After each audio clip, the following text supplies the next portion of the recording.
다니엘 4장 19절에서 37절입니다. 벨드사살이라 이름한 다니엘이 한동안 놀라며 마음으로 번민하는지라. 왕이 그에게 말하여 이르기를, 벨드사살아, 너는 이 꿈과 그 해석으로 말미암아 번민할 것이 아니니라. 벨드사살이 대답하여 이르되, 내 주여, 그 꿈은 왕을 미워하는 자에게 응하며 그 해석은 왕의 대적에게 응하기를 원하나이다. 왕께서 보신 그 나무가 자라서 견고하여지고 그 높이는 하늘에 닿았으니 땅 끝에서도 보이겠고 그 잎사귀는 아름답고 그 열매는 많아서 만민의 먹을 것이 될 만하고 들짐승은 그 아래서 살며 공중에 나는 새는 그 가지에 깃들었나이다. 왕이여, 이 나무는 곧 왕이시라. 이는 왕이 자라서 견고하여지고 창대하사 하늘에 닿으시며 권세는 땅 끝까지 미치심이니이다. 왕이 보신즉 한 순찰자 한 거룩한 자가 하늘에서 내려와서 이르기를, 그 나무를 베어 없애라. 그러나 그 뿌리 그루터기는 땅에 남겨두고 쇠와 노줄로 동이고 그것을 들풀 가운데 두라. 그것이 하늘이 쓰레졌고 또 들짐승들과 더불어 제 몫을 얻으며 7대를 지내리라 하였나이다. 왕이여, 그 해석은 이러하니이다. 곧 지극히 높으시니가 명령하신 것이 내 주 왕에게 미칠 것이라. 왕이 사람에게서 쫓겨나서 들짐승과 함께 살며 소처럼 풀을 먹으며 하늘 이슬에 젖을 것이요 이와 같이 7대를 지낼 것이라. 그때 지극히 높으시니가 사람의 나라를 다스리시며 자기 뜻대로 그것을 누구에게든지 주시는 줄을 아시리이다.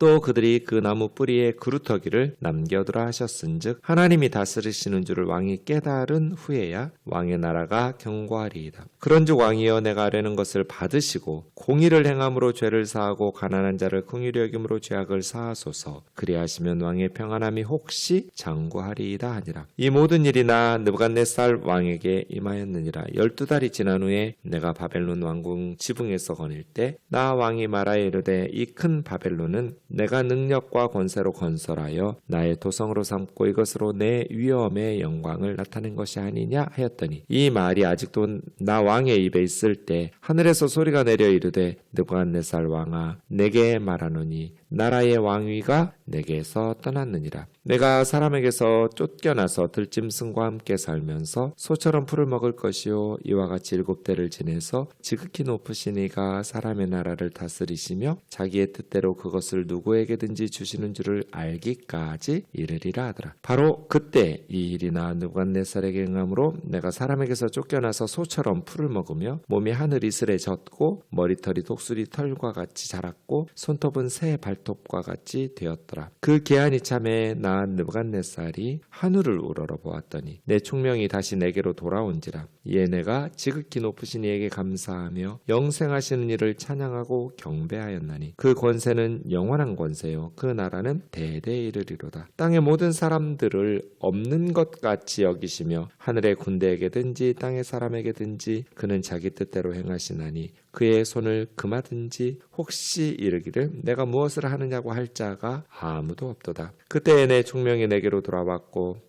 또 내 나라의 영광에 대하여도 내 위엄과 광명이 내게로 돌아왔고 또 나의 모사들과 관원들이 내게 찾아오니 내가 내 나라에서 다시 세움을 받고 또 지극한 위세가 내게 더하였느니라. 그러므로 지금 나 느부갓네살은 하늘의 왕을 찬양하며 칭송하며 경배하노니 그의 길이 다 진실하고 그의 행하심이 의로움으로 교만하게 행하는 자를 그가 능히 낮추심이라. 아멘.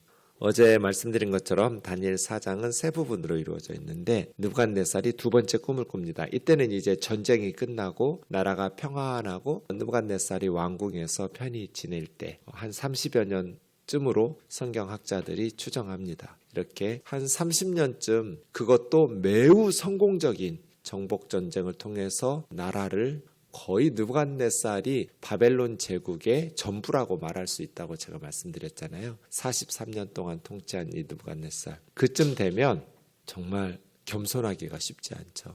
청와대에서 오랫동안 주방장을 하셨던 분의 책을 읽은 적이 있는데 대통령들이 처음에는 다 겸손하게 시작한대요. 오래 청와대에서 이렇게 대통령 가까이서 식사를 준비하면서 주방장으로 있어 보니까 이렇게 알게 되고 반복되는 것들을 깨닫게 되는 것들이 있을 거잖아요. 우리나라 대통령이 너나 할 것 없이 처음에 청와대에 오실 때는 굉장히 겸손하대요. 근데 외국에 한번 다녀오실 때마다 교만해진대요. 우리나라에서는 뭐 정치 때문에 뭐 언론의 비판이나 야당의 비판이나 아주 골머리가 아프지만 외국에 이제 대통령으로 나가게 되면 정말 극빈 대우를 받으면서 대통령의 그런 어떤 위엄 뭐 이런 것들을 경험하게 된다는 거예요. 그래서 외국 순방을 한번 다녀오실 때마다 점점 이제 자기를 칭찬하는 말만 듣고 반대하는 말이나 이런 것들 잘 듣지 않으시려고 하고, 그래서 대통령들이 후반기로 갈수록 처음에 가지셨던 그런 모습과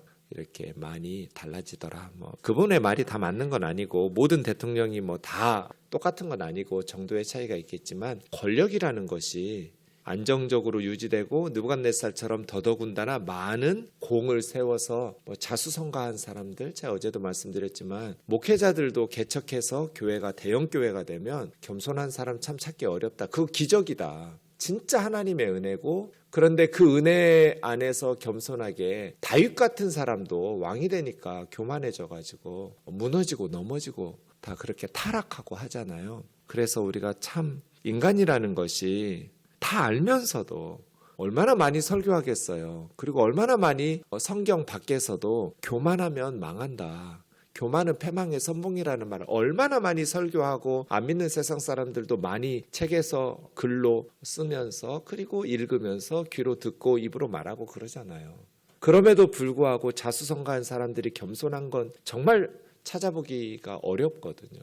쉽지 않아요. 그래서 느부갓네살, 참 느부갓네살의 첫 번째 꿈, 오케이. 첫 번째 꿈에 대해서 다니엘은 주저함 없이 망설임 없이 바로 해석해 줬어요. 근데 두 번째 꿈, 이제 30여 년이 지나면서 뭐 그게 정확히 30여 년인지 어쩐지 알 수 없지만 성경학자들의 연구와 모든 자료들을 분석한 것들이 이쯤이라고 추측하는 게 굉장히 근거가 있어 보이는데, 제가 읽을 때는 어쨌든 그쯤 나라가 평안해졌어요. 전쟁이 끝나고 이제 모든 사람들이 다 뭐 하나님도 인정했잖아요. 네가 금머리라고. 그런 식으로 성공적인 통치를 한 느부갓네살이 후반기에 어떤 일을 경험하는가. 이것은 어찌 보면 참 하나님께서 느부갓네살의 경험을 통해서 세상 모든 통치자들에게 그리고 모든 하나님의 백성들에게 주시는 교훈이죠. 느부갓네살은 자기의 경험을 통해서 지금 이렇게 교훈하고 있는 거잖아요. 하나님께서 두 번째 꿈을 주셨어요. 큰 하늘 꼭대기까지 닿는 나무. 모든 사람들, 모든 짐승들, 모든 새들이 그 나무에서 열매를 먹고 양식을 얻고 안식처를 구하고, 그런데 갑자기 하늘에 순찰자 거룩한 자가 와서 나무를 베어라 하는 음성이 들리자마자 순식간에 나무가 잘렸어요. 근데 감사하게도 그나마 다행인 것은 그루터기, 밑둥은 남겨놓고, 그 다음에 더 가슴 아픈 건 이제 그 나무가 짐승처럼 사람의 언어와 사람의 생활 방식이 아니라 짐승들과 함께 짐승처럼 살게 됩니다. 근데 그 이유가 하늘의 하나님께서, 보이지 아니하시는 하나님께서 사람의 나라들을 다스리신다라는 것을 깨닫게 하시려고. 하나님은 높이시기도 하셔서 지극히 비천한 자를 높여 왕위에 앉히시기도 하지만 세상의 최고의 권력자인 느부갓네살도 하루아침에 그 자리에서 쫓아내실 수도 있는, 그래서 이 땅의 역사는 하나님이 통치하시는, 사람들의 나라는 하나님께서 다스리심을, 이걸 빨리 깨달아야죠. 우리 아이들이 사람들의 삶을, 나라를 하나님께서 다스리시고 통치하신다라는 것을 가르치시려고 이런 일들을 하는 거예요. 다니엘이 그 나무 당신이라고 망설이니까 번민하지 마라, 빨리 말하라고. 그래서 느부갓네살이 망설이지 말고 번민하지 말고 사실대로 말하라는 말을 듣고 다니엘이 그걸 제대로 해석해줘요. 그러면 느부갓네살은 어떻게 해야 돼요? 하나님께서 그런 꿈을 주시고 미리 알려주시는 이유가 있어요. 말씀을 주시는 이유가. 27절 보세요. 그런즉 왕이여, 내가 아뢰는 것을 받으시고 공의를 행함으로 죄를 사하고 가난한 자를 긍휼히 여김으로 죄악을 사하소서. 그리하시면 왕의 평안함이 혹시, 이 혹시예요. 뭐 반드시 그런 건 아니지만 왜 하나님께서 미리 알려주시겠어요? 느부갓네살에게 그런 일을 당하지 말라고잖아요. 혹시 교만하지 마라. 내가 이걸 이루었다고 내 나라야, 내가 이러면 망한다. 사람의 나라는 하나님이 주인이시다. 그러면 어떻게 돼요? 하나님의 뜻에 순종하면서 겸손하게 살아야죠. 그 겸손은 구체적으로 어떻게 나타나요? 공의로운 정치, 그리고 구제, 이거잖아요. 공의를 행함으로, 그리고 가난한 자를 긍휼히 여김으로, 그렇게 죄를 사하면 혹시 하나님께서 지금 왕이 누리는 이 평안함을 장구하게 영원히 쫓겨나서 짐승처럼 살 거라는 거잖아요. 하늘 이슬 맞아가면서. 그러지 않고 하나님 앞에 겸손해서 이렇게 공의를 행하고, 정치가 공의로운 정치, 그리고 가난하고 연약한 자들을 불쌍히 여기는 자비로운 정치여야죠. 그러면 나라가 하나님의 은총을 누리고 또 왕의 평안함이 장구하게 될 거라고 다니엘이 답을 줬어요. 경고였잖아요. 하나님의 경고. 왜? 자수성가해서 겸손하기는 기적이니까. 그 정말 어려우니까. 주변의 신하들이 다 높일 거잖아요. 그래서예요. 그래서 하나님께서 그런 은혜를 베푸셨는데 29절 보세요. 그 모든 꿈의 해석이 느부갓네살에게 그대로 성취돼요. 근데 얼마 후에 성취되었어요? 12개월 후에. 그러니까 하나님께서는 경고하시고 얼마 동안 기다리신 거예요? 1년 동안 기회 주신 거예요. 1년 동안 하나님께서 참으신 거예요. 뭐 하도록? 회개하도록.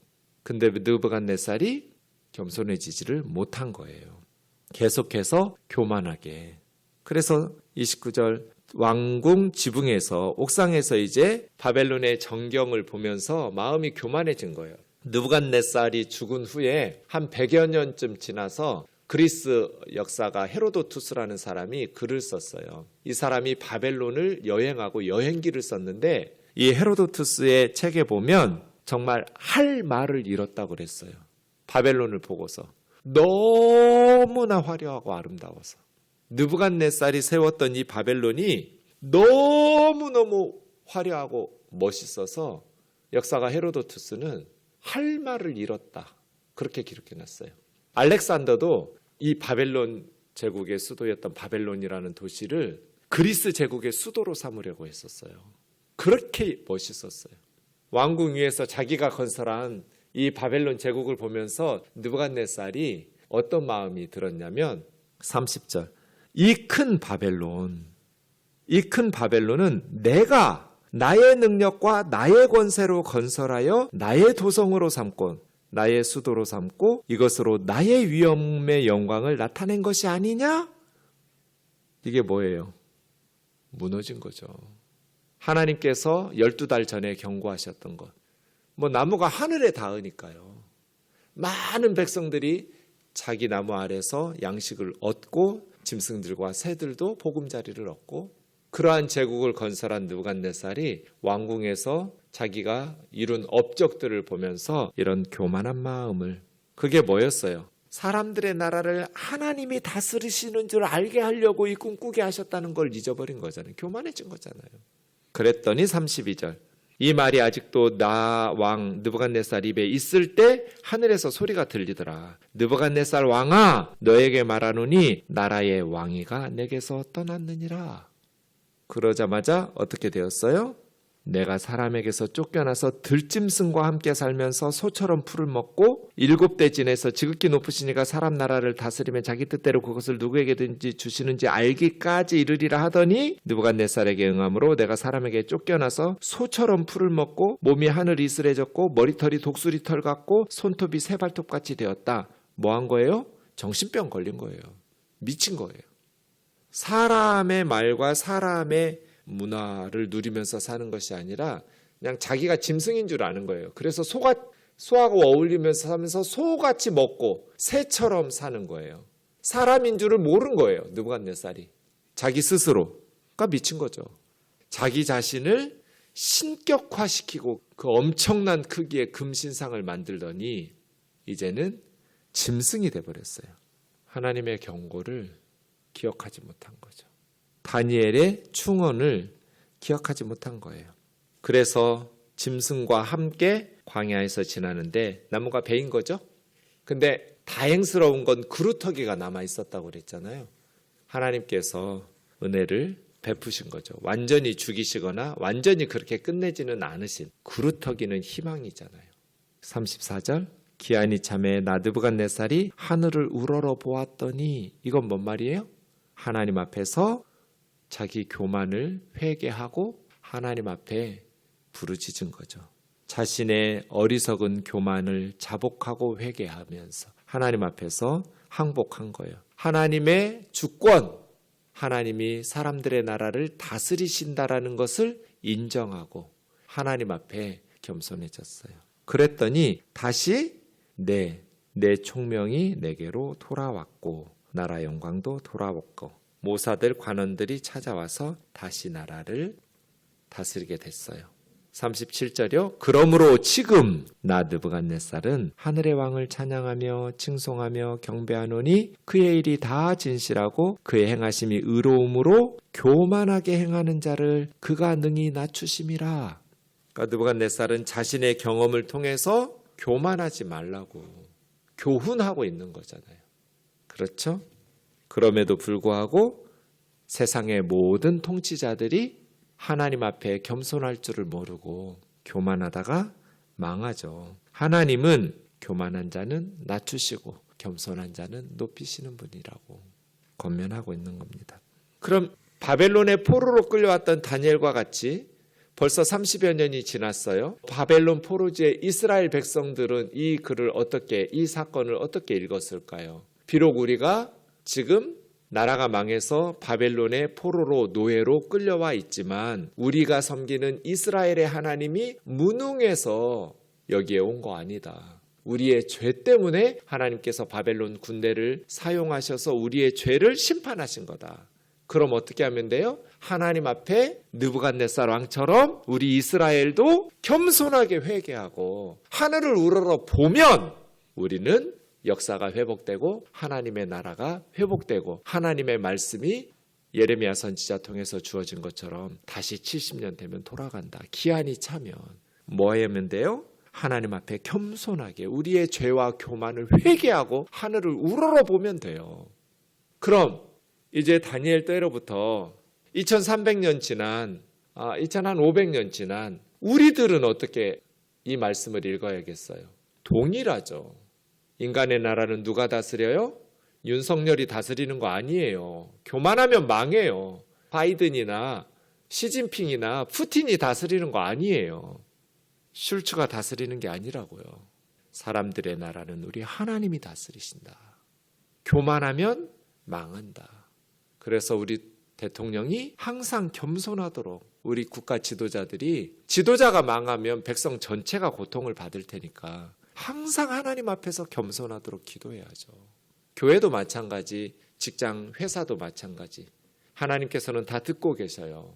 왕궁에서 자기가 이룬 업적을 보면서 내 힘으로 이 큰 바벨론을 내 능력으로 내 영광에 있다고 소리하면 하나님께서 그 입에서 말이 끝나기도 전에 심판하고 판단하신다.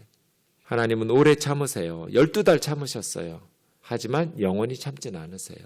이 말씀을 우리 하나님의 백성들, 그리스도인들이 들으면서 겸손하게 우리가 어떤 절망적인 상황에서도 하나님의 능력이 부족해서 하나님의 백성들이 고통받는 거 아니다.